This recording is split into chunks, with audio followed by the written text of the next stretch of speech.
Vaccin Pfizer-BioNTech J+1, 2 cas de réaction allergique et un premier avertissement. Ce mercredi matin, les autorités sanitaires britanniques ont brandi un carton jaune.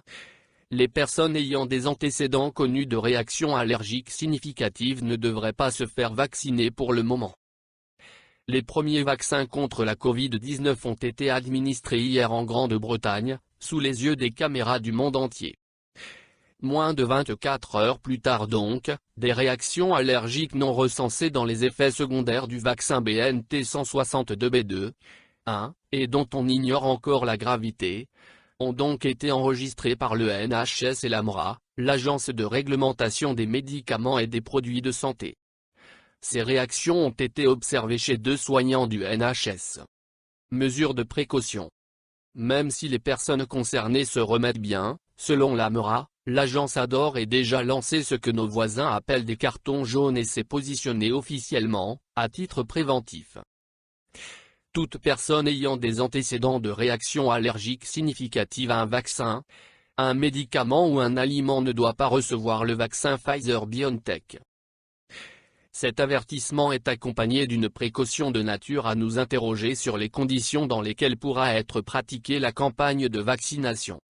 La vaccination ne doit être effectuée que dans des établissements où des mesures de réanimation sont possibles. Pfizer prévenu.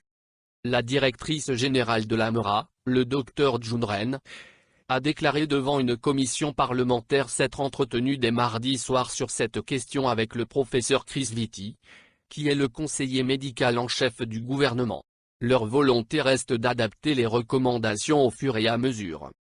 Prévenu, le laboratoire américain Pfizer a déclaré soutenir l'enquête menée par les services de santé anglais, rappelant que lors de l'essai clinique de phase 3, ce vaccin a été généralement bien toléré, sans aucun problème d'innocuité grave signalé par le comité indépendant de surveillance des données.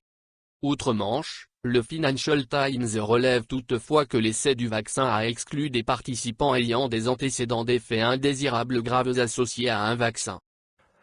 Effet secondaire très fréquent, 1 personne sur 10, douleur sur la zone d'injection, fatigue, maux de tête, douleurs musculaires, douleurs articulaires, frissons, fièvre.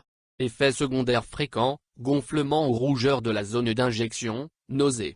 Effet secondaire peu fréquent, jusqu'à 1 personne sur 100, hypertrophie des ganglions lymphatiques, mal-être.